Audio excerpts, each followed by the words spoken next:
오늘 하나님의 말씀은 여러분들이 잘 아시는 말씀이죠. 디모데후서 3장 16절과 17절입니다.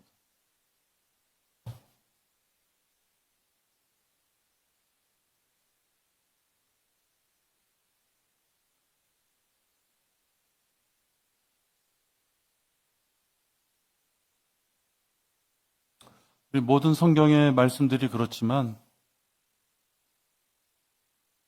하나님께서는 한 글자라도 우리가 편한 대로 성경을 대하라 한 건 없습니다. 꼭 필요한 말씀을 주셨고 그 말씀대로 우리가 살기를 원하는 목적으로 주셨다 하는 것입니다. 그러니까 16절, 17절도 보면 하나님이 바라시는 상이 있구나 하는 걸 알 수 있어요. 학교에 가면 뭐 인간상 뭐 이런 거 있잖아요. 그 학교가 바라는 그 모습대로 변화가고 그 모습대로 성장하길 원하는 것이죠. 바로 이 16절과 17절이 하나님께서 자녀들이 어떻게 됐으면 좋겠다라는 것을 보여주신 것이죠. 모든 성경은 하나님의 영감으로 주어진 것으로 도리와 책망과 바로 잡음과 의로 훈육하기에 유익하니 이는 하나님의 사람이 온전하게 되며 모든 선한 일에 철저히 구비되게 하려 함이니라. 설교 제목은 교리를 선택, 적용하려는 자. 교리는 우리가 선택할 여지가 없는 것입니다. 교리를 그러나 선택해서 자기에게 적합한 것만 적용하려고 하는 자. 그런 뜻입니다. 기도하겠습니다. 하나님, 더운 날씨지만 저희들 주님 앞에 함께 하였습니다. 하나님께서 허락하신 야외 예배도 저희들 아름답게 마쳤고 이제 벌써 7월 달이라는 금년도 하반기에 접어들었습니다. 세월이 로켓보다도 더 빠르게 지나가는 것을 보게 됩니다. 언제 어느 때 우리의 삶이 끝날지 모릅니다. 오늘 이렇게 우리가 모였지만 이 모임이 마지막일 수도 있고 우리가 오늘 헤어지고 다음에 만날 때는 만나게 해주신 것에 대한 감사의 기도를 해야만 하는 그러한 것이 우리들의 삶인 것을 알게 됩니다. 오늘 우리가 이것이 마지막이라면 하나님께서 주신 말씀이 저는 이것이라고 믿고 전파하고자 합니다. 아버지 하나님, 주신 말씀의 권위에 인간의 생각으로 이런저런 모양으로 재단하지 않도록 저희들을 경각심을 갖고 말씀을 대할 수 있도록 인도하여 주시옵소서. 말씀을 시작합니다. 마칠 때까지 마귀가 어떠한 모양이든지 방해하지 못하도록 지켜 보호하여 주시옵소서. 주 예수 그리스도의 이름으로 기도했습니다. 아멘. 지난주 우리가 야외 예배를 깊은 산속으로 갔습니다. 서울 근교에 그렇게 깊은 산이 있을 줄이야 상상을 못했어요. 좀 때 가평에 갈 일이 있어요. 거기 갔을 때도 깊은 산이라서 깜짝 놀랐는데 이건 그보다도 가까운 거리를 갔는데도 그런 깊은 산속에 있어서 좀 놀라웠었습니다. 깊은 산속이라는 것은 우리 교회만이 쓸 수 있는 공간이 주어졌다는 걸 의미합니다. 단지가 커서 외부 사람들이 들어오는 단지는 밑에 있었고 우리 성도들이 쓸 수 있는 공간은 완전히 분리된 공간이었습니다. 우리가 교회에서 이렇게 상가 건물이지만 교회에서 보는 거나 거리 설교나 구령할 때 보는 거 보면 우리 성도들의 얼굴만을 볼 때가 거의 없습니다. 다 이렇게 외부 사람이 있든지, 그죠? 근데 거기 가서 좌우 어디를 둘러봐도 우리 성도들만이 있는, 전 처음 맞이하는 공간이었습니다. 어떤 사람들이 펜션을 잘못 찾아서 들어왔을 때 여러분들이 눈동자가 그때 번뜩였잖아요. 저 사람이 왜 들어왔지 여기? 우리 땅이다 이거죠. 그날은. 경배 시간에도 소음이 들리지 않은 그런 독립된 공간을 하나님께서 허락하셨습니다. 영이 좀 낮죠. 여기도 처음에 우리가 좀 그랬는데 2층에서 음악 소리가 들리고 밑에서는 장사하는 소리가 들리고, 우리 저 장이동 4층에 있을 때 설교 녹음한 거 틀어보면요, 미약가 장수들이 왜 나팔 불고 하던 그런 소리도 다 들어갔었어요. 그날 산속에서 우리가 경배 드릴 때, 진짜 하나님께서 우리들만 쓸 수 있는 공간을 주셨구나, 이렇게 제가 생각됐습니다. 제가 이렇게 여러 가지로 말씀드리는 것은 성별이라는 것을 말씀드리고 싶어서 말씀드립니다. 무엇인가 분리된 공간을 주셨다. 하나님께서는 성별주의자이십니다. 하나님은 사랑이시라라고 말하는 자들, 그 말씀도 틀린 것은 아니죠. 그러나 하나님께서는 사랑만 갖고 계신 것이 아니에요. 아시리아 왕을 통해서, 바빌론 왕을 통해서, 이집트 왕을 통해서, 로마를 통해서 뭘 하셨어요? 이스라엘 민족을 심하게 죽음 가운데 몰아가셨던 분이 누구세요? 하나님이신 것입니다. 이렇게 하나님께서는 인간들이 생각하는 인본주의에 따라서 무엇이든지 다 포용하고 다 용서해 줄 것 같은 그런 성품만 갖고 계신 것이 아니다. 계속해서 잘라내라고 하시는 것이 하나님의 성품 중에 또 하나 있다. 성별이란 구분하여 잘라내서 없애버리는 걸 얘기합니다. 여러분 집에 혹시 생선을 요리하시거나 전복 같은 거 요리할 때 보면 필요 없는 부분 자르잖아요. 그죠? 그 자른 것을 옆에다 둡니까? 상식적으로 그렇지 않아요? 자른 것은 더 냄새가 나고 썩기 때문에 빨리 휴지통에 버립니다. 성별이라는 것은 잘라냈다는 데 의미가 있는 것이 아니에요. 성별이라는 것은 잘라내서 내버리는 것을 얘기합니다. 수술을 받기 전까지는 내 몸의 한 조직의 세포였을지 몰라도 내 조직의 세포에 암덩어리가 있다 했을 때 외과적인 수술을 하잖아요. 여러분 암덩어리 보셨어요? 수술하면요, 수술해서 딱 거즈에다 끄집어내서 한쪽에 딱 놓는 순간 그건 내 살덩어리가 아니에요. 버려야 될 쓰레기인 거예요. 내가 한때 어떻게 일이 돼가지고 디스크 수술하는데 수술장에 내가 많이 들어갔었어요. 놀라지 않으시나요, 여러분? 보조로 많이 들었어요, 보조로. 그러면 의사들이 긴 집게, 한 30cm 넘어, 한 40cm 도는 집게로요, 다 살을 벌려내고, 집게로 다 벌려내고, 디스크 같은 거 나온 거 있으면요, 집게로 이렇게 살점을 뜯어요. 뜯어. 난 뭐 정교하게 하는 줄 알았어요. 살점을 이렇게 뜯어요, 집게로. 그 뜯는 모양이 어떻겠어요? 울퉁불퉁할 거 아니에요, 살이. 찝어가지고 옆에 거즈에 딱 놓는 거예요. 그럼 이 살덩어리는요, 쓰레기예요. 두 번 다시 뜯어낸 그 살점하고는 같이 살 수가 없는 거죠. 그러니까 성별이라는 것이 그렇다 하는 것이에요. 외과적인 수술이다 하는 것이에요. 근데 간혹 우리가 교회에서 성별이라는 걸 통해서 갈라지는 경우들이 있습니다. 그런데 이 버려진 쓰레기에 다시 관심을 가지면 안 돼요.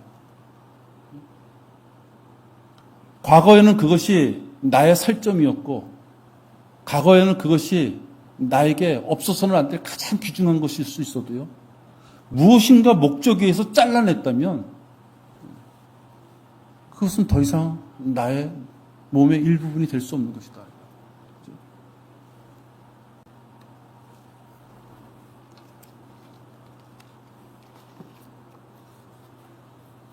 라오디케아 교회에 산다는 것은요, 감시자가 없다는 뜻입니다. 자기 스스로의 판단에 의해서 모든 걸 할 수 있는 것이에요. 칭찬받을 일도 하지만 야단 맞을 일도 자기가 하는 것이에요.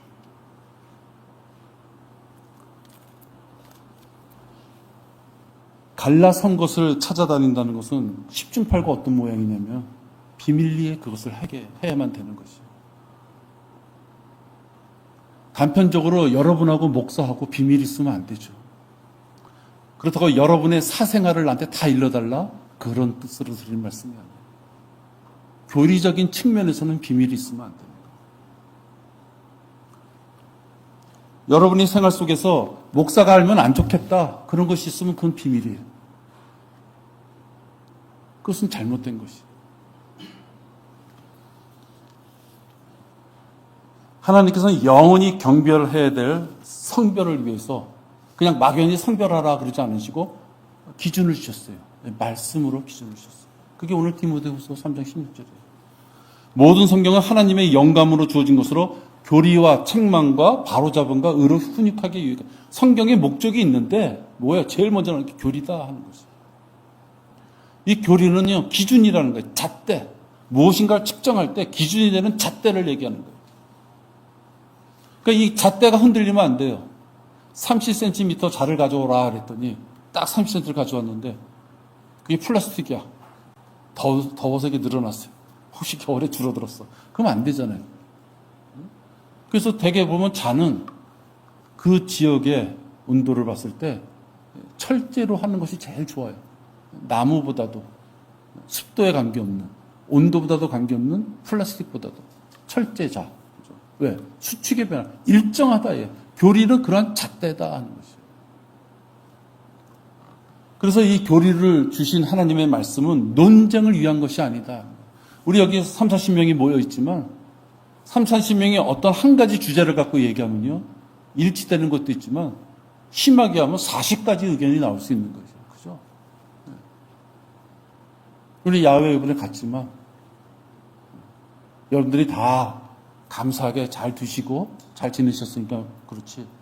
아, 왜 꼭 이런 데 놀러 가면 꼭 메뉴는 카레가 나오냐? 그럴 수도 있는 거예요. 그죠? 예, 그거 얼마든지 그럴 수 있는 것이에요.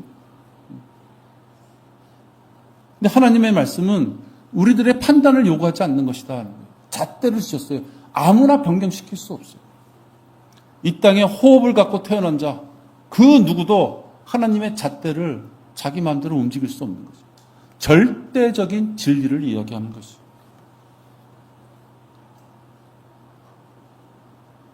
근데 어리석은 자들 중에 간혹 온전함을 지키기 위하여, 우리들을 온전하게 구비하게끔 위하여 하나님께서 주신 이 잣대를 자신의 처지와 생각과 형편에 따라서,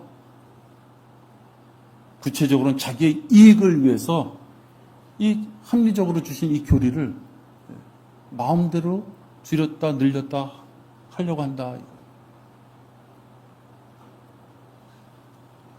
근데 목사라는 사람들은 하나님의 강단에 서서 하나님의 말씀에 입각해서 최대한 모든 걸 다 동원해서, 그죠? 하나님이 주신 그 잣대, 일정한 30cm 되는 잣대를 일정하게 준다 이거예요.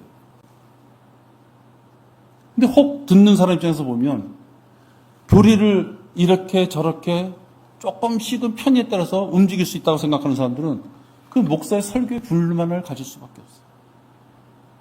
또는 지체들의 권고에도 불만을 가질 수밖에 없어요.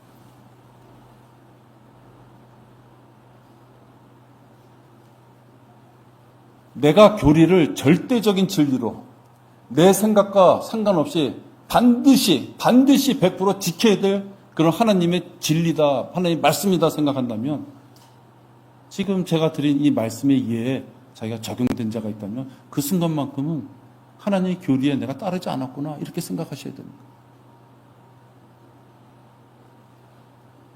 목사가 교리를 형편에 따라서 이 사람 눈치 보고 저 사람 눈치 보고 재정 눈치 보고 이것저것 눈치 봐서 30cm 자를 28로도 만들고 32로도 만들고 그렇다 그러면 여러분 이 자리에 앉아 있을 이유가 없는 것이에요. 그건 목사도 아니에요.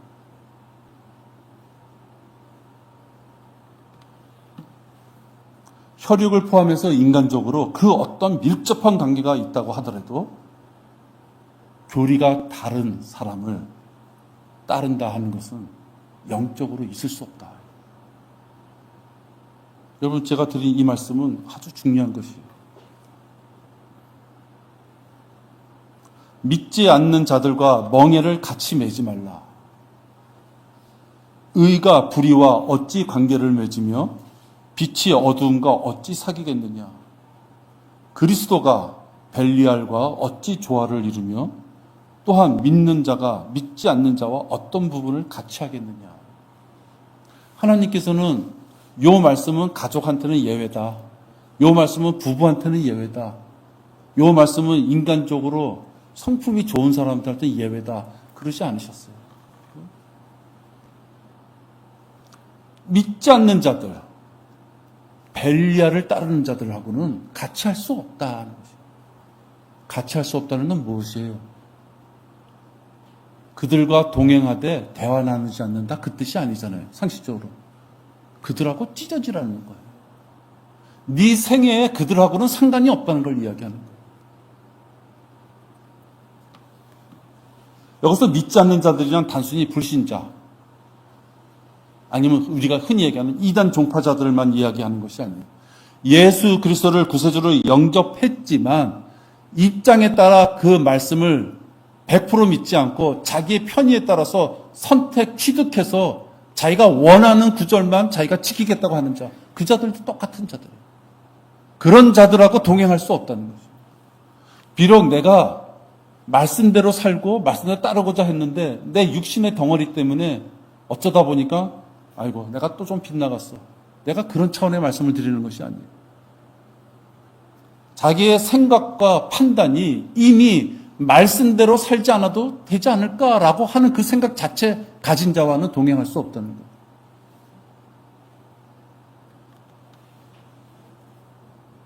그런 자가 있다 그러면은 곡식 사이에 있는 독보리예요. 비록 하나님께서는 독보리를 뽑다 보면 곡식도 뽑을까 봐 약간 시각 차이를 두고 하나는 창고에 들이고 하나는 어떻게 해요? 풀로 태운다 그랬잖아요. 하나님의 말씀을 우리가 알고 들었을 때 선택하려고 한다는 그 자체가 얼마나 큰 무서운 죄인지를 알아야 된다. 내가 비록 그 말씀대로 살지 못해서 매일매일 하나님 앞에 자백하고 기도하는 그 시간은 우리가 가져야 돼요. 그렇지만 아예 자백조차를 할 수 없는 경우가 나오는 거죠. 왜? 그럴 수 있다고 생각하는 자는 자백하지 않는 거예요. 불의에 관대한 척, 헛똑똑이가 되면 안 돼요. 그런 멍청한 사람이에요. 하나님 말씀이에요. 적당한 지대가 없어요. 말씀을 대할 때 이익에 따라 좌우되는 사람의 의는 걸레와 같다. 사람의 의는 걸레와 같다. 이 세상을 지배하는 대표적인 권력가들이 정치인들이잖아요. 우리 집안은 너무 평범한 집안에서 그런지 몰라도 정치인이 없어요.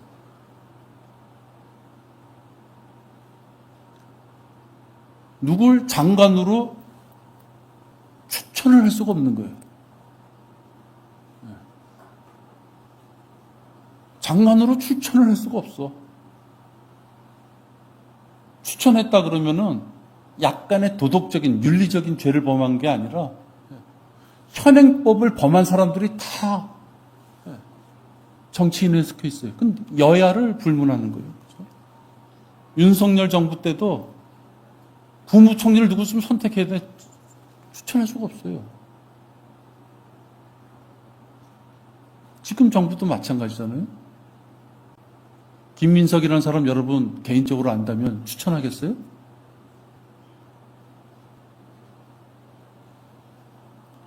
인간이라고 하는 건요, 걸레와 같은 의를 갖고 사는 거예요. 이 걸레와 같다는 것은 그냥 의미적으로 표현하는 것이 아니에요. 진짜 썩은 걸레가 인간의 의라는 거예요. 썩은 걸레가. 그 썩은 걸레를 가지고 교리를 판단하려고 하면 안 된다 하는 것이에요. 나의 형제들아 무엇보다도 맹세하지 말라. 하늘로도 말고 땅으로도 말며 어떤 다른 맹세로도 말지니라. 다만 너희는 예할 것은 예하고 아니라 할 것은 아니라 하여 그 다음에 뭐예요? 정죄에 빠지지 않도록 하라. 하나님 말씀을 들을 때 자기가 그 말씀대로 순종했어. 그럼 예. 자기가 그 말씀을 순종 못했어. 아니요. 제가 죄를 졌습니다. 그것 말고는 없는 것이에요. 구절구절하게 그때 그 형편은 그랬고 그러니까 그는 어떻고 나는 어떻고 그럴 필요 없다는 거예요. 예면 예로 하든지 아니면 아니오로 하든지 둘 중에 하나만 하면 되는 거예요. 근데 더러운 의를 가진 인간들이 하나님 앞에 다 합당한 짓을 할 수가 없어요. 그러니까 요한일서 1장 9절을 주셨을 거 아니에요? 자백하라고. 너희들을 내가 다 이미 아니까 자백하라고. 근데 양심의 화인 맞아서 교리에 100% 적용을 안 하는 사람은 그 자백을 못 하는 것이죠. 자기가 무슨 죄를 졌는지를 모르는 것이에요. 오늘 분명하고 단호하게 선을 그어서 마귀의 미혹에 성별해야 될 큰 덩어리를 말씀드리고 싶어요. 하나는 에큐메니칼이에요.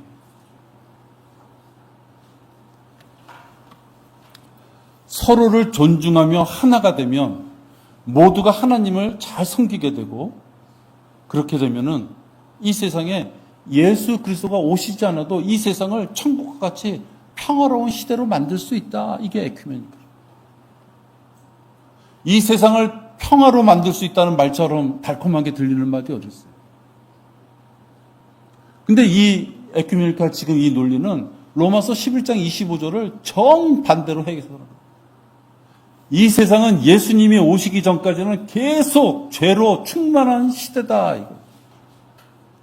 죄로 충만한 시대가 끝이 날 때가 되면 휴거라는 것이 일어나고 7년이라는 기간이 주어져서 대환란이 일어나고 대환란 마지막에 예수 그리스도가 오셔서 말씀의 칼로 그들을 다 물리쳐야지 그때 진정한 평화가 오는 것이에요. 천년왕국이 그때 오는 거예요. 이것이 우리가 믿고 있는 전천년설 구원교리예요.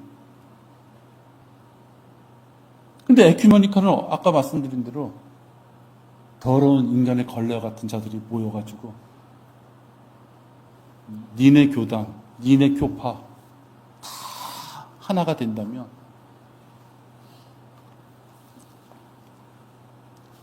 여러분 하나가 되면 진정한 평화가 옵니까?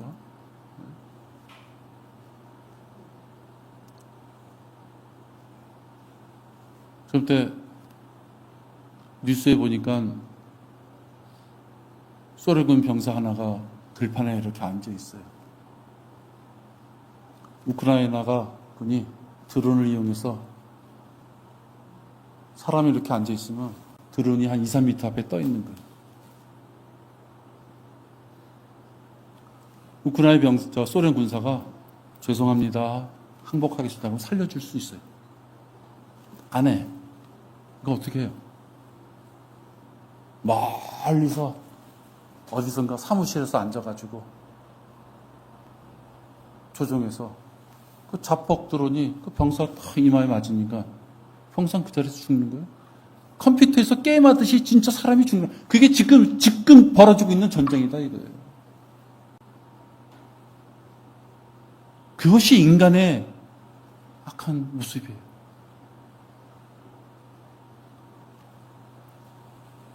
이런 악한 사람들이 모여서 서로가 하나 되면 예수님이 없어도 이 땅에 평화를 이룰 수 있다는 것이 에큐메니칼. 이런 자들을 방관하고 교회 내에서 적극적으로 막지 못한다면은 그런 이야기를 들었음에도 그거를 자기 선에서 막지 못한다면 그 마귀 지세에 부역하는 거예요. 네?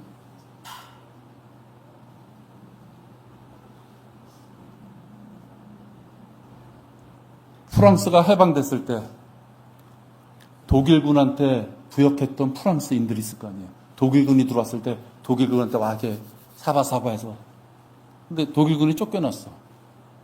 그러니까 프랑스 레지탕스 그런 사람들이 독일군한테 흔히 말해 부역했던 자들 어떻게 했어요? 무자비하게 죽이는 거죠. 무자비하게 죽이는 거예요. 반대로 소련에서도 그 일이 벌어졌죠. 독일군이 퇴진할 때 독일군한테 협조했던 소련군들, 부역자들.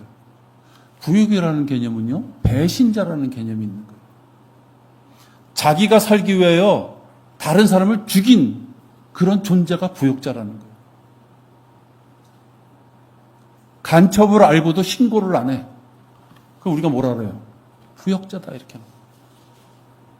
우리는 하나님의 말씀이 교리이기 때문에 이 교리에 따라서 우리가 구원도 받고 용서함도 받고 셋째 하늘에 대한 소망도 갖고 있는데 그 말씀에 따르면 이 세상은 악하고 악해서 결국은 하나님께서 더 이상 이방인들한테 구원의 교리를 줄 수 없어서 그것을 졸라매고 새로운 경륜으로 넘어간다는 것이 우리가 믿고 있는 이 교리인데 에큐메니컬들은 결국은 사람의 힘으로 이 땅에 평화를 줄 수 있다고 하는 자들. 그런 자들의 소리를 듣고서도 가만히 있는 자. 간첩한테 부역한 자다 이거. 죽여버려야 될 자다 이거예요. 처참하게. 그 재판도 없어요 여러분. 제가 드리는 말씀이 아니에요. 여러분 쉽게 볼 수 있는 것들이에요. 더러운 이익 때문에 가르쳐서는 안 될 것들을 가르쳐서 집들을 온통 뒤집어 놓는 그들의 입을 막아야 될 것이다. 그들의 입을 막으라고 하고 있어요. 제가 야외 예배를 드리고 화요일 날 설교 준비를 하는데 전화가 안 통하는데 모르는 전화가 왔어요. 그 화요일이었는데 한 60대 후반 정도 되는 여자분이 자기가 장로교회 다니는데 우리 주변에서 우리 전도지를 받았다 이거예요. 근데 자기가 읽어보니까 전도지가 좋더래요. 그래서 우리 교회 전도지를 자기가 대량으로 좀 받고 싶대요. 그래서 내가 점검해야죠. 그죠? 네. 왜 그러십니까? 그랬더니 우리 전도지가 너무 좋아서 돌리고 싶다는 거예요. 그냥 알바 개념은 아니라고 생각이 돼요. 좋게 말해서 순수하게 그냥 전파하고 싶다 이런 개념이었던 것 같아요. 근데 여러분 우리 전도지를 갖고 돌리면서 다른 교리를 정하면 안 되잖아요. 그래서 내가 물어본 거예요. 교회 다니십니까? 그러니까 장로교다. 그래서 내가 얘기했어요. 장로교 다니시면 우리 전도지를 돌릴 수 없습니다. 왜 그러냐요? 그래서 장로교의 교리 잘못된 거, 가장 큰 거, 네.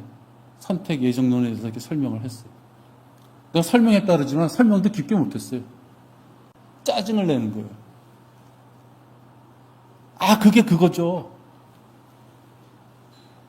아, 교회 소개하면 되는 거죠.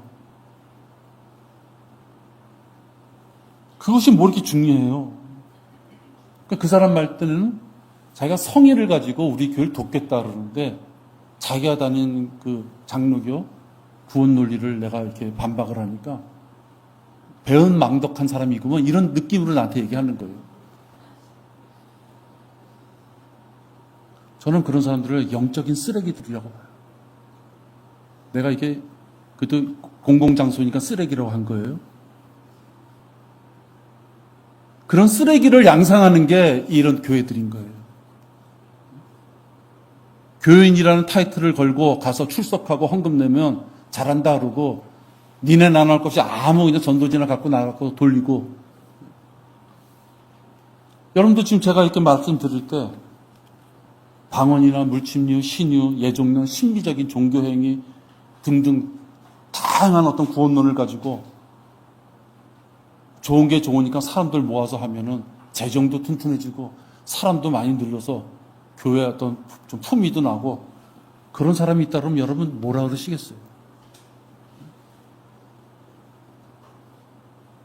채연아 그런 사람 있으면 뭐라 그러겠어?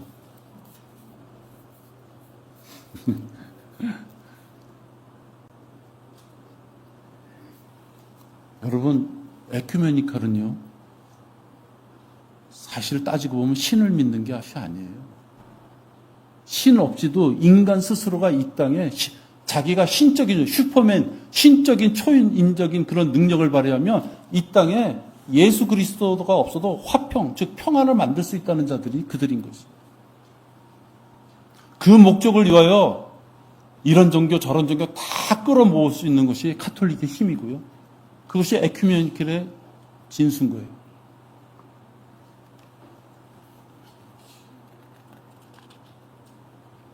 그런 악취나는 자를 여러분 우리가 지역교회 회원으로 같이 있을 수 없는 거예요. 그건 명확한 사실인 거예요.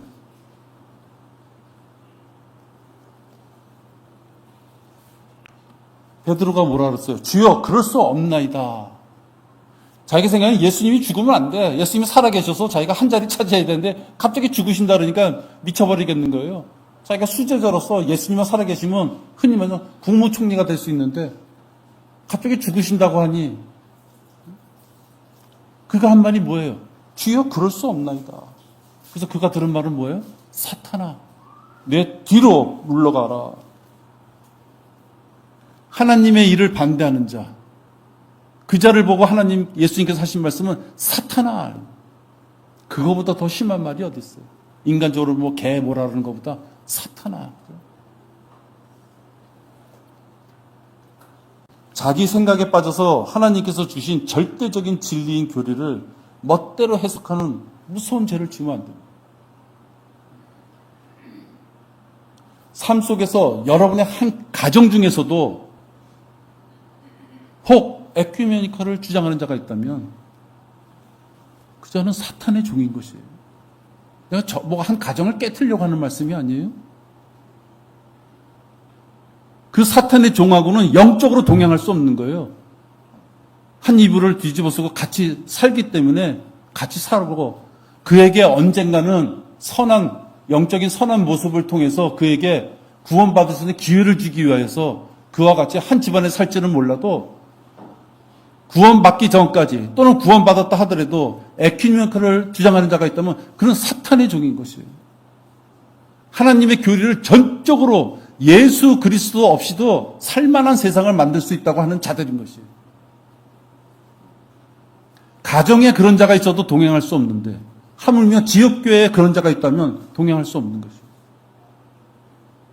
하물며 그것을 알면서도 귀를 열어주고 있는 자, 아까도 얘기했지만 그를 부역자라고 하는 거예요. 또 하나 우리가 주의할 게 있어요. 에큐메니컬 말고. 무신론과 진화론을 따르는 공산주의.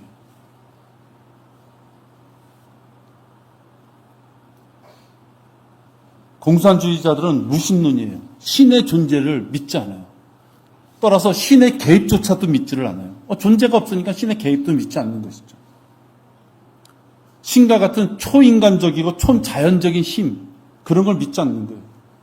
그 존재 자체를 부인해요. 만약에 무신론이나 진화론을 따르는 공산주의, 이런 자들을 만약에 따르는 자가 있다면 그 자는 성령님의 사역을 위해서 단 하나도 이해할 수 없는 거예요. 그래도 여러분, 이게 뭐 달력집이나 이런 데 가면 예수님 모습이 이렇게 그린 게 있어요. 그죠? 그러니까 예수님은 뭔가 형체가 있어. 진짜 그것이 예수님의 모습인지 화가가 그 시대를 반영해서 예수님이 이렇게 생겼을 것이다 라고 그린 것인지 본 사람이 없었겠죠. 상상하고 그린 것이겠죠. 근데 어쨌든 예수님의 모습은 누군가가 그려요. 하나님의 모습은 그릴 수가 없는 거예요. 우리가 하나님이라고 누가 그렸다면 그것은 예수님을 통해서 하나님을 본 것뿐이죠. 다시 말하면 성령님의 모습도 그릴 수가 없어요. 본 사람이 없어. 그릴 수가 없는 거예요. 무신론자들은 무엇이냐? 성령님, 하나님 삼위일체도 안 믿지만 눈에 볼 수 없고 만질 수도 없는 성령님의 존재를 믿을 수가 없는 거예요. 셋째 하늘에 계신 하나님, 이 땅에 오셨지만 죽으시고 부활하셔서 올라가신 예수님. 그 예수님이 하신 말씀이 뭐예요? 내가 올라가고 나면 너희들에게 그걸 일러줄 자가 온다. 그게 누구예요? 성령님을 얘기하는 거예요. 지금 우리가 신앙생활하고 기도하고 무엇인가 하나님 때 달려갈 일이 생겼을 때 달려갈 수 있는 이 모든 근거는 성령님이 주관해 주시는 거예요.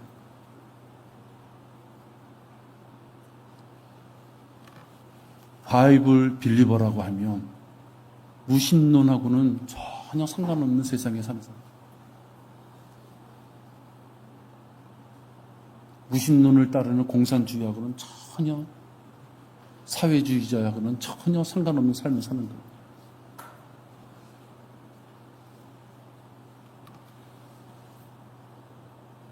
하늘나라, 지옥, 또 자기 자신이 죄인인 것을 알게 해주신, 그게 눈에 보이지 않는 하나님, 그 하나님이 그 모든 것을 다 나한테 일러주시고, 일러주시는 것뿐만 아니라 구원의 기회를 주셔서 구원을 받게 하시고, 구원을 받자마자 나에게 38가지 변화를 주시고, 성령 침례를 통하여 그리스도와 한 몸이 되게 하시고, 그리스도의 할례를 통하여 몸과 혼이 갈라지고. 누가 해요? 다 그거. 다 성령님이 하시잖아요. 근데 무신론을 믿는 자가 어떻게 그리스도인이 되느냐 이거예요. 사회주의를 따르는 자가 어떻게 그리스도인이 되느냐 하는 거예요.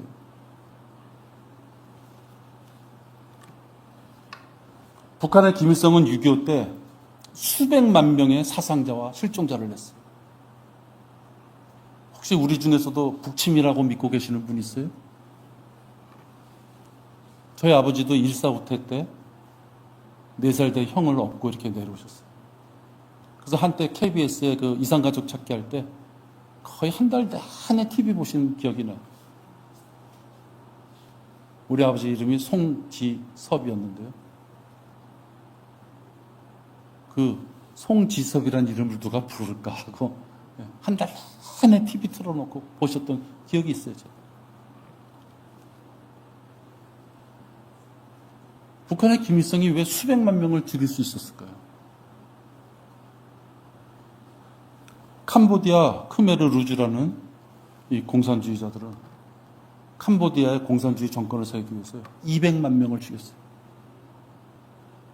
어떻게 죽였어요? 총알이 없으니까. 기억나세요? 처음 비닐을 봉투 뒤집어 씌워서 죽었다. 이 캄보디아에서 있었던 거, 공산주의 크메르 루즈. 모택동은 사회주의 실현을 위해서요, 산업화를 한다면서 4,500만 명을 기하에 죽게 했어요. 문화 대혁명이라면서 종교를 탄압하고 유교나 이런 걸 탄압하기 위해서 200만 명을 죽였어요. 역시 중국은 중국이에요. 4,500만. 모택동 공산주의자. 스탈린도 절대 통제를 위해서요, 수백만 명을 감옥에 투옥하고 집단 농장에서요, 그들이 얘기하는 집단 농장 1,000만 명을 죽였어요. 여러분, 인간의 몸은 화학적으로 말하면요, 한 5,000원 정도밖에 안 해요. 여러분, 몸 다 태워가지고요, 그거 이렇게 화학 성분을 골라내면요, 화공품 파는 가게 가면 한 사람당 5,000원도 안 돼요. 그런 인간이 왜 존귀하다는 얘기를 들어요?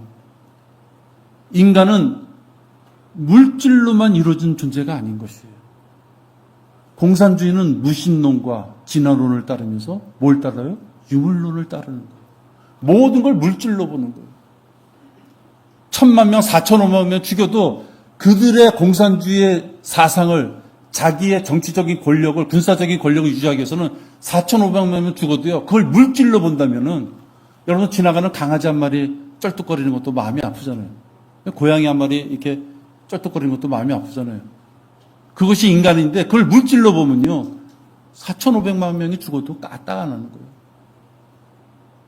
제가 말씀드린 이 수많은 죽음은요, 공산주의 국가를 만들기 위해서 했던 공산주의자들의 현실 정치인 것이에요. 여러분, 민주주의 국가에서 이런 데 한 대 있으면 얘기해 보세요.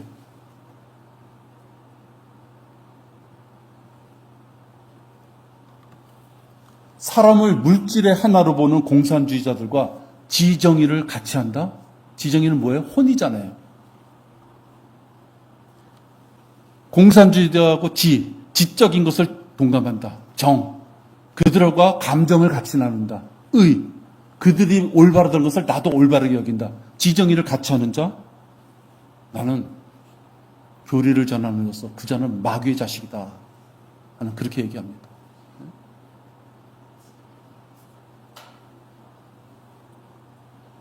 지나가다가 개똥이 있어요.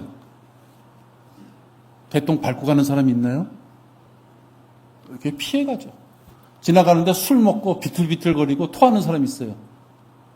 지나가다가 냄새 맡으면서 지나가나요? 뭐 먹고 토했나 그러고 그거 관심 있어요?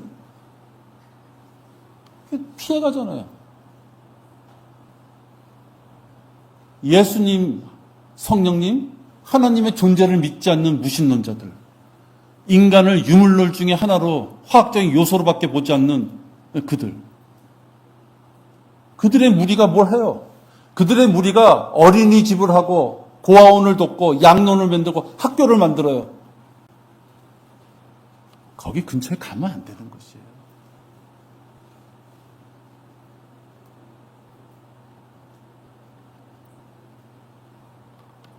경건한 자라면 사창가를 아예 피해가는 게 정상이에요. 내가 한영중학교 다녔어요. 한영중학교 바로 앞에 하필이면 학교인데도 그런 곳이 있었어요. 정상적인 애들은요, 차를 타려면요, 일부러 멀리 이렇게 돌아서 가요. 근데 왜 모자 좀 삑딱하게 쓰고 저게 폼 잡는 애들 있죠? 그런 애들은 일부러 그걸 이렇게 가로질러서 가요. 피해가는 게 정상 아니에요?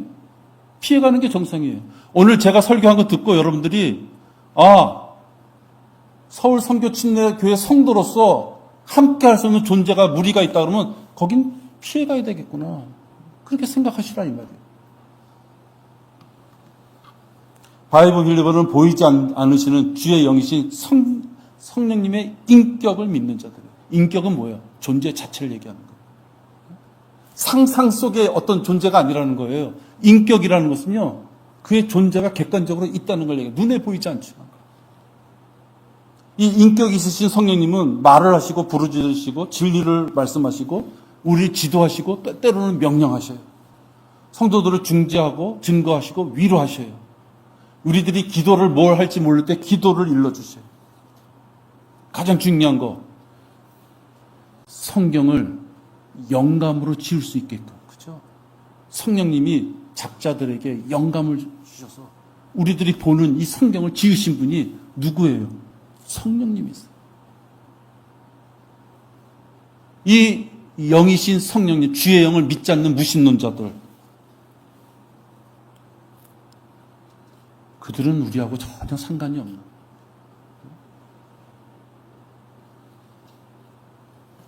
간혹 미국이나 우리나라나 민주화, 공산, 사회, 진보 이렇게 갈라지죠. 여러분, 여기 있는 송근창은 보수에 관심이 있고 민주주의에 관심이 있고 그런 거 아니에요. 진보에 무조건 배척하고 그런 것도 아니에요. 제가 말씀드리는 건요, 어떻게 해야지 우리가 하나님이 내가 자연사 하기 전까지 나에게 생명을 주신다면 하나님의 말씀을 내가 온전히 믿을 수 있는 환경, 내가 길거리에서 복음을 전해도 누가 뭐라 그러지 않을 환경, 그 환경을 나는 쫓아가는 자입니다.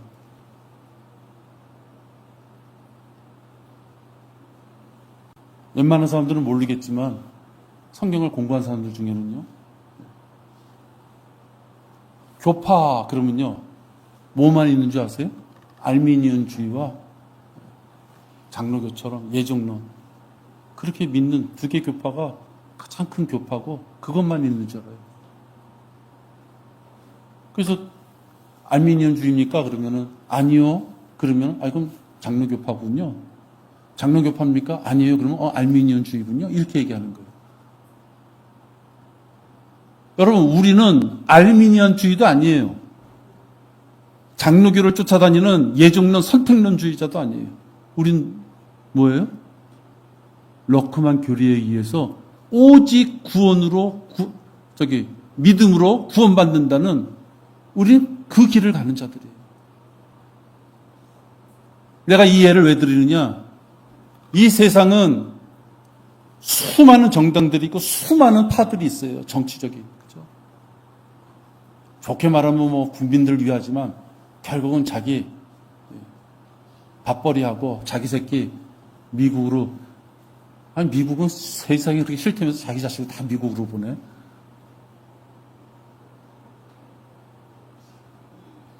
여러분, 우리가 생각하는 이 땅에서의 삶에서의 모습은 어떤 정파, 정당, 그것이 우리의 최선의 목적이 아니라는 거예요. 우리가 이 땅에서 믿음을 지키고 주님이 부르실 때까지 진리를 사수하고 사수한 진리를 내 입을 통해서 복음을 전파해서 죄인들이 지옥에 갈 자들을 구원하는 것, 그거를 누가 더 1분, 1초라도 더 우리에게 기회를 줄 것이냐, 그것이 중요한 것이에요.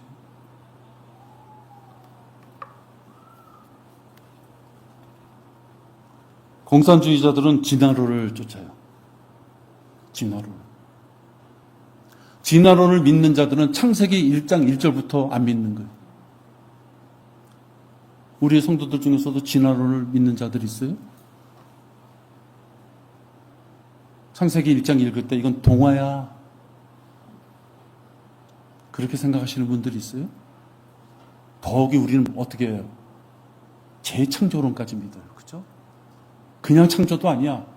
우리는 창세기 1장 1절과 1장 2절에서 큰 차이가 있고 2절이 끝나고 나서 1장 3절에서 재창조가 이루어졌구나. 우리는 창조가 두 번 있다고 심하게 보면 그렇게 믿는 자들인데, 우리 중에서 진화론을 믿는 자가 있다. 여러분의 조상이 원숭이다, 유언원이다, 유인원이다, 그렇게 믿는 자가 있어요? 믿든 안 믿든 개인적인 소관일지 몰라도 교리로서는 그럴 수 없다 하는 것이에요. 이 자리에 있을 이유가 없는 것이에요. 진화론을 믿는 자들은. 공산주의자들은 계급투쟁을 믿어요. 계급투쟁. 물질 사고방식이기 때문에요. 힘이 강한 자가 힘이 약한 자를 쳐서 이기면 그가 진이 되는 거예요. 참진. 해겔의 변증법이라는 거 있잖아요. 싸워. 그 서로 발전하는 거예요. 공산주의 계급투쟁의 근거.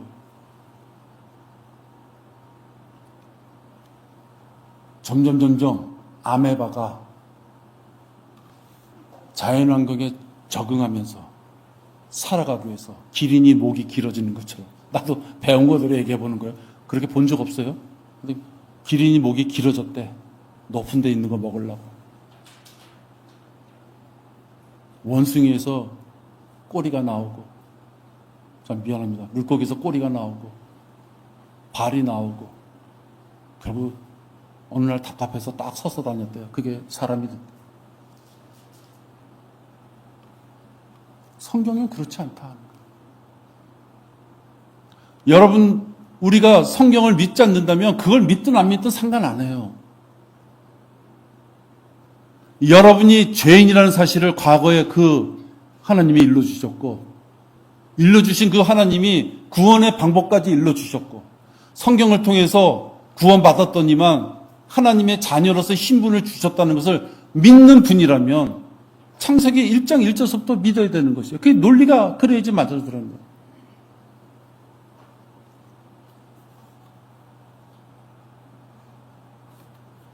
하나님께서 말씀하시기를 우리의 형상대로 우리의 모습을 따라 사람을 만들자.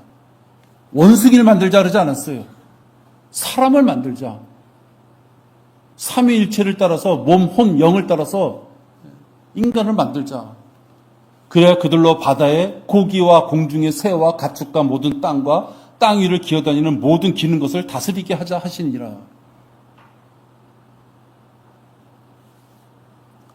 그래야 하나님께서 자신의 형상대로 사람을 창조하셨으니 곧 하나님의 형상대로 그를 창조하셨으며, 만약에 다 거두절미하고 원숭이에서부터 사람이 태어났다면 원숭이의 모습이 하나님의 모습이라고 좀 얘기하는 거예요. 그들을 남자와 여자로 창조하셨느니라. 우리는 창세기 1장 1절도 믿고 2절도 믿고 3절도 믿고 그 이후 계시록의 마지막까지 우린 다 믿는 그런 자들이에요. 그런 자들이 무신론과 유물론과 진화론을 믿을 수 없어요. 안내해드리는 거예요. 그것들이 좋다면 그것들을 따르는 자들하고 가야 되는 거예요. 여기 있을 이유가 없는 거예요.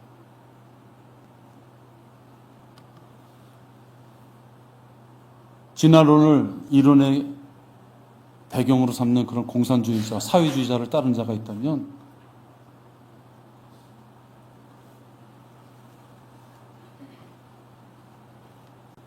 그 사창가를 지나가지 못하고 관심이 있어서 어슬렁거리는 영적 음행자와 똑같은 것이에요.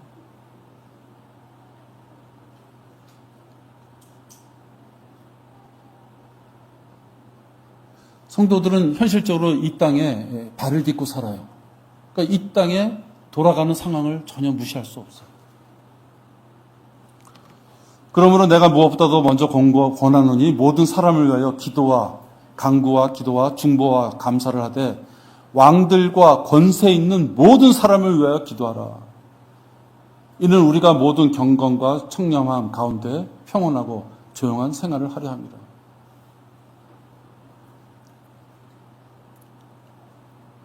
여러분, 재판관기 읽거나 역대기 상하 읽어보시면 못된 왕들이 엄청 많아요.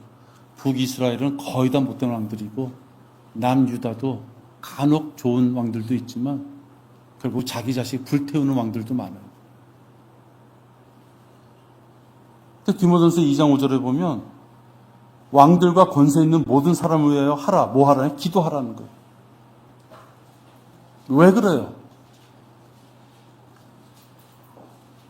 목적이 있는 것이에요. 이는 우리가 모든 경건과 청렴한 가운데 평온하고 조용한 생활을 하려 합니다.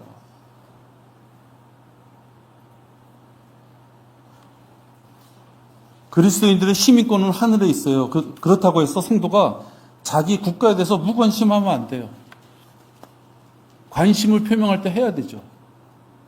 직설적으로 얘기하면 지금 이 시대는 투표라는 걸 통해서 뭔가 지자체위원을 뽑던 대통령을 뽑던 그래도 우리가 뭔가 자기 의사를 표현할 수 있는 방법이 그런 방법이 있어요. 기권하는 것도 방법이지만 하여튼 뭔가 의사를 표명할 수 있어요. 그때 의사를 표명해야 돼요. 왜?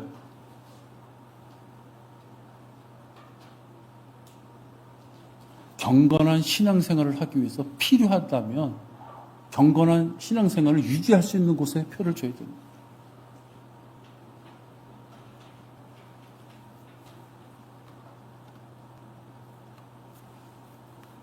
내가 여러분에게 가끔가다 이렇게 말씀드릴 때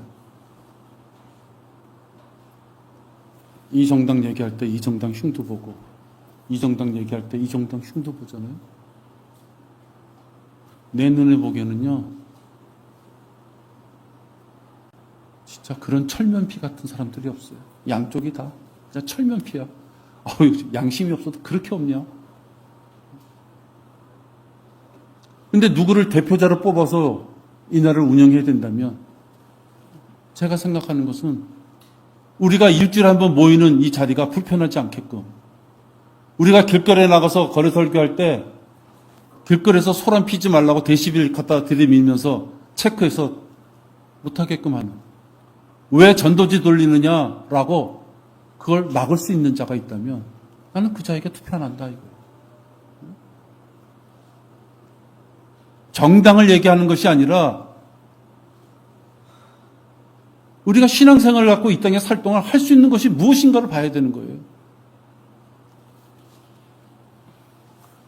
우리의 모든 조상이 그러하였듯이 우리는 주 앞에서 타국인들과 나그네들이오니 지상에서 우리의 날들은 그림자와 같으며 머무름이 없나이다.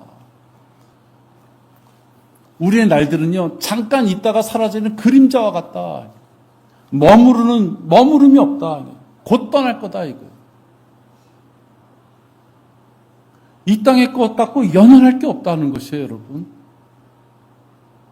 심하게 얘기하면 그놈이 그놈인 것이에요. 그거 갖고 우리가 다툴 게 없다는 거예요.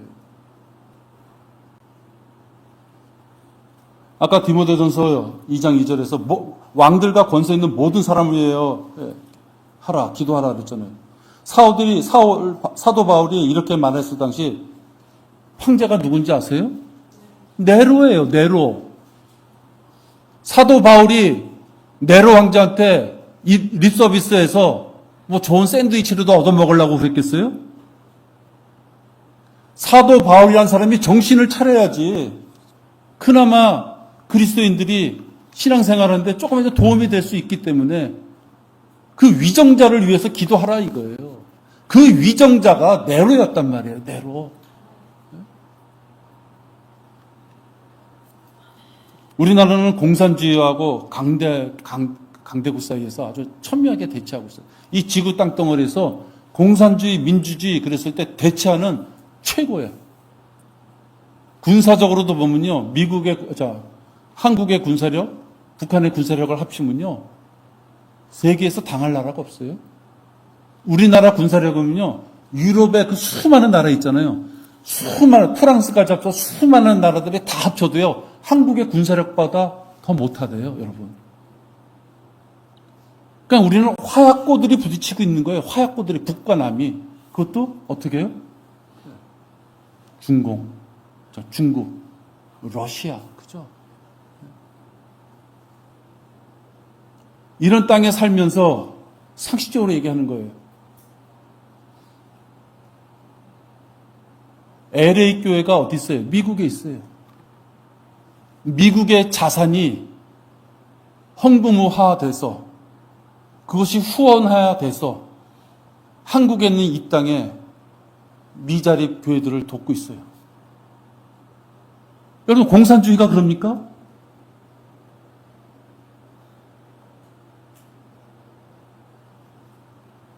아니죠, 여러분.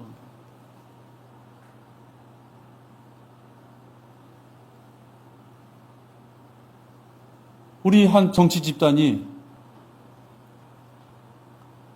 미국하고는 철천지 원수처럼 하면서 중국, 러시아 이런 데는 아주 상냥하게 대하는 정치 집단이 있어요. 나는 정치 잘 몰라요. 복선이 뭐가 깔렸는지 몰라요. 분명한 것은 우리가 민주주의를 옹호하고 그런 차원이 아니에요. 우리가 하나님의 자녀로서 이 땅을 살 때 숨을 거둘 때까지 마지막까지 내가 마음껏 찬양하고 마음껏 복음 전할 수 있는 곳이 어디냐 하는 거죠. 현실적으로 내가 택해야 된다면 어디를 택해야 되겠느냐 하는 거예요.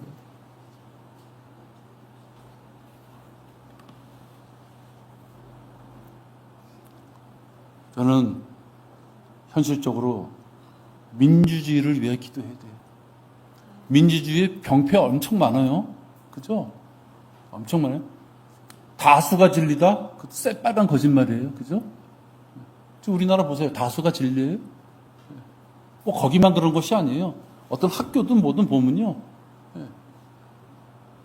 학교 보면 이사장파가 다수야. 그러면 거기가 진리예요. 그죠? 그러니까 민주주의가 절대적인 진리다. 제가 그 말씀 드리는 것이 아니에요. 현실적으로 우리가 마음껏 하나님을 섬길 수 있는 데가 어디냐? 그걸 보시라 이 말이에요. 제발 한눈 팔지 마시라 이거예요.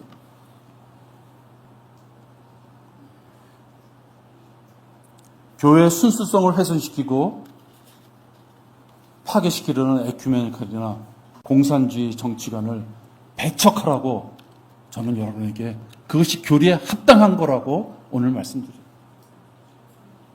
더 이상은 여러분들 한눈 팔면 안 돼요. 이단에 속한 악한 사람은 한두 번 하나님 말씀을 전하고 듣지 않을 때는 속가네요. 쫓아버리라 이렇게 얘기했어요. 밖에 있는 자들, 무신론자들은 하나님께서 판단하시니까 그런 자들은 뭐 어떻게든 놔두더라도 그러한 악한 사람은 너희 가운데서 쫓아내라.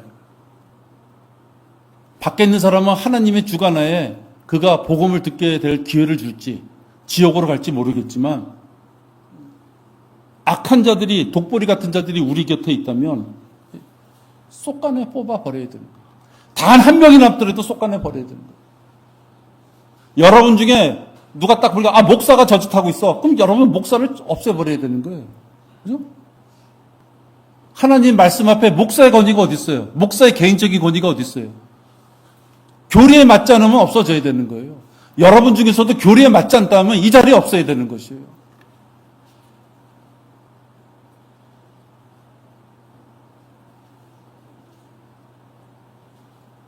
이단 교리를 혀에 담고 있는 자들, 그런 자들은 집에 들이지도 말고 아는 체도 하지 말아야 돼요. 사사로운 정과 이익에 이끌려서 뭐 귀를 내주고 얘기하니까 할 수 없이 끄떡거리는, 우리 그런 거 있잖아요. 얘기하는데 차마 그냥 거절할 수가 없어서 끄떡끄떡거려 주는 거. 이슬립이 어쩌듯이요. 여러분, 누룩에 물드는 거예요. 왜 교리로 알았어요? 지식을 알았어요. 옳고 그름도 알아요. 지혜도 알게 됐어요. 그럼 판단해서 명철로서 당신 입 다물어. 그래야죠. 그죠? 그래야 되는 거 아닌가요? 누군가가 쓸데없이 교리에 맞지 않는, 인간적인 거 아니에요? 교리에 맞지 않는 얘기를 해요. 잠깐 입 다무세요. 왜 마귀 뒷거리를 하세요? 라고 얘기할 수 있어야죠.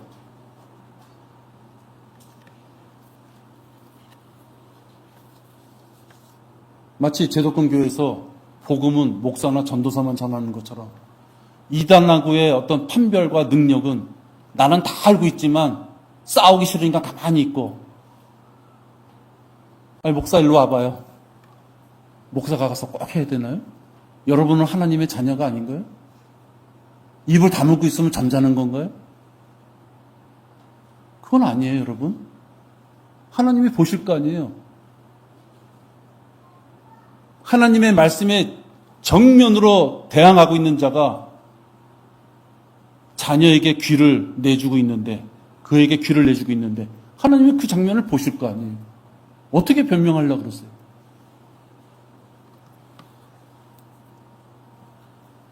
여러분, 우리는 다 성전이에요. 다 성전. 그거 아시죠? 고린도전에 있는 말씀. 다 성전이에요. 하나님이 성전을 어떻게 바라보신 줄 아세요? 여러분이 쥐죽은 듯이 조용하게 모를 거야. 그러면서 교리에 역행하는 어떤 모습에 귀를 내주고 말동무가 되어주고, 여러분은 성전인데 하나님께서 성전을 어떻게 바라보신 줄 아세요? 이제 이곳에서 하는 기도를 향하여, 성전에서 하는 기도를 향하여 내 눈이 열리고 내 귀가 경청하리라. 성전에 하나님이 눈이 열리고 귀가 경청하신대요. 우리들 각자를 그렇게 보신다 이거예요. 이는 내가 이 전을 택하고 우리를 택하고 거룩하게 하여 내 이름이 거기에 영원히 있게 하였음이니, 우리 각자에게 성전이 쓰여지고 거긴 누가 계세요? 성령님이 내재하시잖아요. 그러한 여러분의 몸 안에 하나님께서 성전이기 때문에 눈을 두시고 귀를 기울이신다. 그래서 뭐라 그랬어요? 내 눈과 내 마음이 거기에 영원히 있으리라. 하나님을 속이려고 하면 안 되는 것이에요.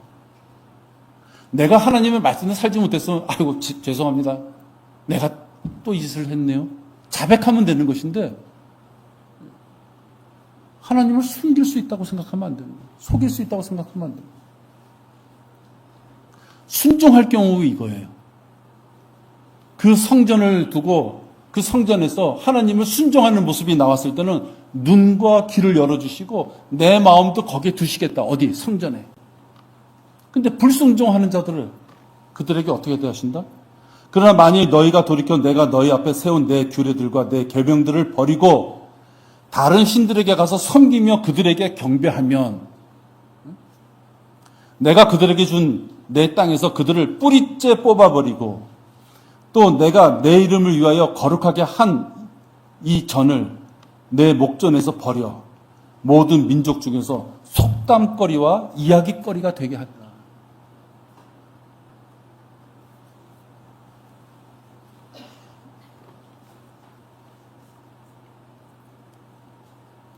우리들 각자가 성전인데 이 성전 안에서 하나님의 말씀을 배척하고 하나님의 말씀을 선택해서 고집스럽게 자기가 원하는 대로 해석하려고 하고, 그런 자들은 어떻게 해요?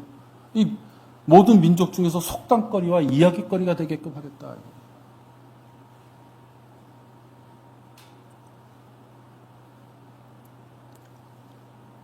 우리 교회는 제가 생각하기에 성경 공부를 열심히 하는 분들이 많이 계세요. 그것은 뭐예요? 지식이 쌓여져 가는 걸 얘기하는 거예요.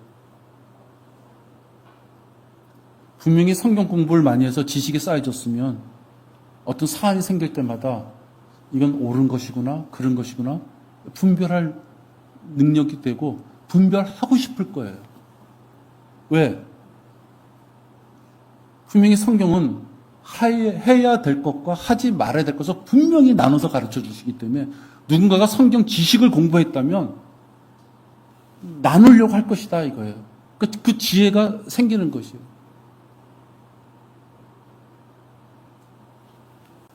그 지혜를 땅속에다 묻어버리면 지식과 지혜는 다 필요 없는 것이에요.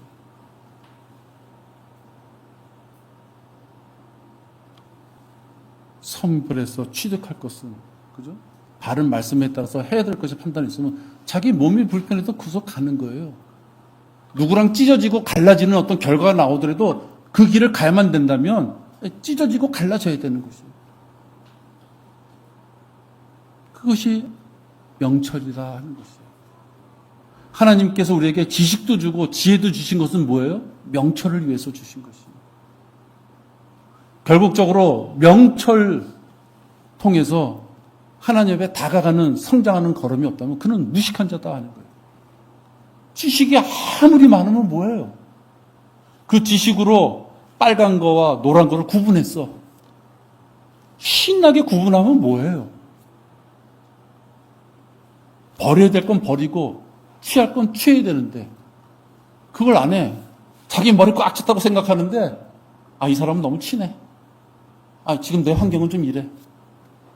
그걸 버리질 않아요. 다 갖고 있어. 다 갖고 있으면서 하나님이 내 형편을 아시겠지.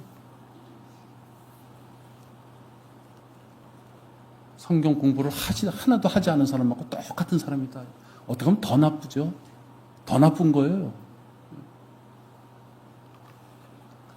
교리는 하나님이 우리한테 선택하라고 준 것이 아니다. 그대로 행하라고 준 것이에요. 특히 이 시대를 살면서 공산주의와 에큐메니칼은 폭넓은 범주로 본다면 우리 성경대로 믿는 사람들이 가장 부딪히는 집단이에요. 오늘 교리적인 측면에서 여러분들이 판단해야 될 것을 잘 결단하시길 바랍니다. 기도하겠습니다. 하나님 아버지, 먹고 사는 문제로 미처 우리가 멀리 보지 못하고 허덕이며 살 때가 너무나도 많이 있습니다.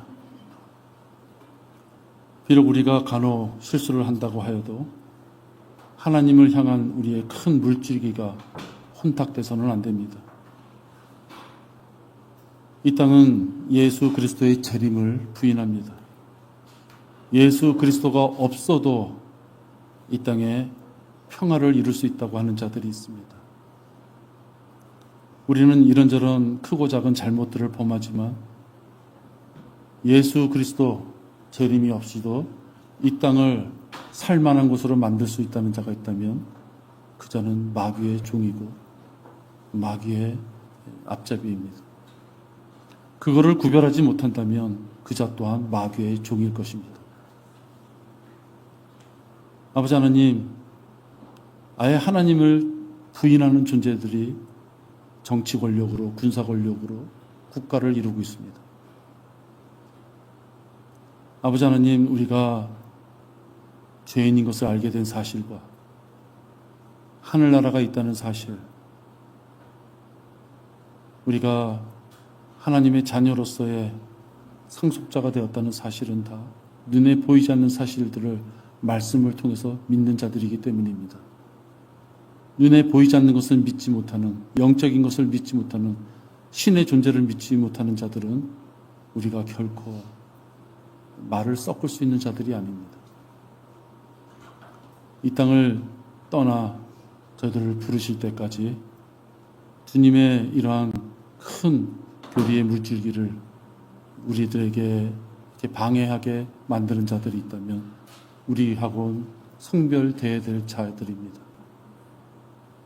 그들이 어떠한 존재인지 우리는 알 필요 없습니다. 그 교리가 맞지 않다면 끊어져야 될 존재입니다. 끊어질 것은 끊어지게 하여 주시고 또 우리가 하나가 된다면 어떤 빈틈없이 마귀의 공격으로부터 단단히 우리들을 결속하고 한 마음으로 주님을 섬길 수 있는 자들이 되도록 인도하여 주시옵소서. 주 예수 그리스도 이름으로 기도했습니다. 아멘.